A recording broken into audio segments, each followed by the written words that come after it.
I never thought the woman I called my sister would be the one to burn my entire world to the ground. My name is Emma, and for 10 years, Sarah was my shadow, my confidant, my safe place. We met in college, two ambitious girls chasing the same dreams. While I built a thriving interior design studio from nothing, Sarah stayed by my side celebrating every milestone, crying with me through every setback.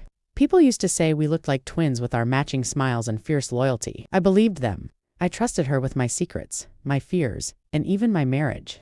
That warm summer evening, everything still felt perfect. My husband Daniel and I had just celebrated our 8th anniversary. The string lights glowed softly over our backyard dinner table as Sarah laughed at one of his jokes, her hand resting a little too long on his shoulder. I brushed it off. She was family. I don't know what I'd do without you two, I said, raising my glass. Sarah's eyes met mine, warm and sparkling. You'll never have to find out, she whispered. But what I didn't know that night was that her smile hid poison. While I was pouring my heart into growing my studio, landing the biggest contract of my career, Sarah was quietly unraveling the threads of my life.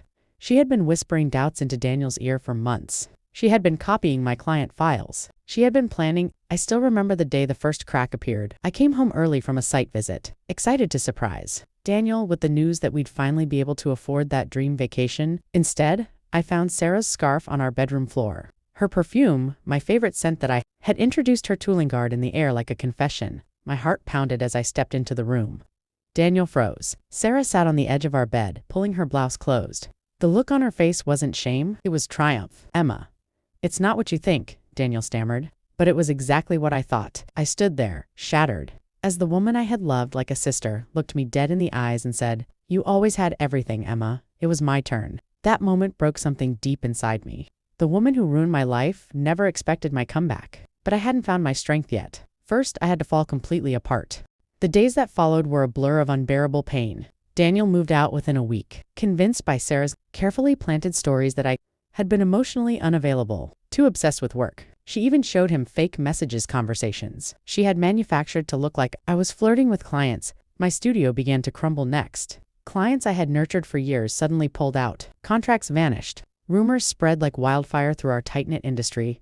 I was unreliable. I had stolen designs, I had a drinking problem. I knew exactly who was behind every whisper. Sarah had started her own competing studio using my contacts, my ideas, even photographs of projects I had poured my soul into. I tried to fight it first. I called her, voice trembling. Why? After everything we've been through, her laugh on the other end was cold. Because you never saw me, Emma. You were always the star. I was tired of standing in your shadow. Those words destroyed what was left of my spirit.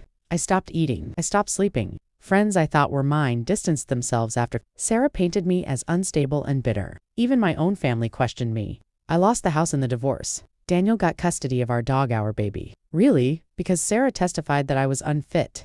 I hit rock bottom in a tiny rented room, staring at the ceiling, replaying every memory where I had lifted Sarah up. Every time I recommended her for jobs, every secret I shared, every hug after her heartbreaks. It all felt like ashes now. The betrayal wasn't just romantic or professional, it was soul deep. She hadn't just taken my husband or my business. She had taken my identity. The confident, loving woman I used to be disappeared. In her place was someone hollow, angry, and afraid. Nights were the worst.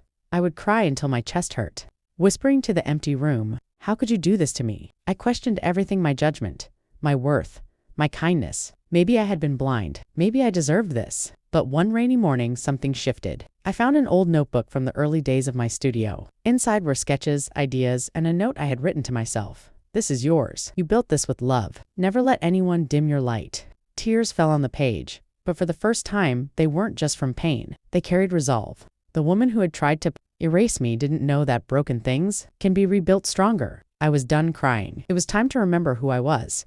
Rebuilding wasn't loud or dramatic at first. It was quiet, determined work. I started taking small freelance jobs under a new name. I poured every ounce of my pain into designs more beautiful than anything I had created before. Word slowly spread, not the rumors Sarah planted, but new ones. There was a mysterious, incredibly talented designer creating magic again.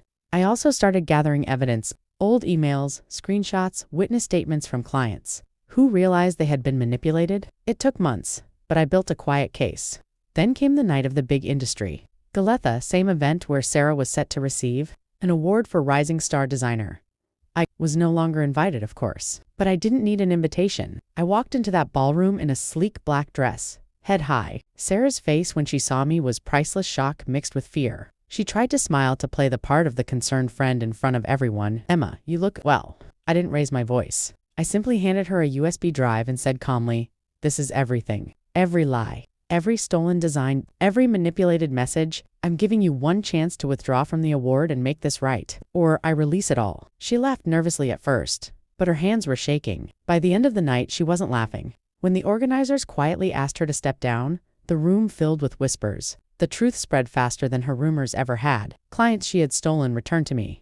Daniel reached out, ashamed, but I no longer needed his validation. Sarah's studio collapsed within months. The woman who had thrived on destroying me watched everything she built on lies crumble. She called me once, voice broken, begging for forgiveness. I simply said, "You taught me that some doors should stay closed," and I hung up. Today, my studio is twice the size it used to be. Not because I sought revenge for revenge's sake, but because I refused to let her define my ending. I rebuilt for me. If there's one thing I want you to remember from my story, it's this: betrayal cuts deep, but it also reveals who you truly are. The woman who ruined my life never expected my comeback. Not because I became cruel like her, but because I became unstoppable. Pain ends, strength remains. And sometimes, the most powerful revenge is simply refusing to stay broken. Thank you for listening to my story. If you've ever been betrayed, know that you're not alone and your comeback is coming. Just hold on.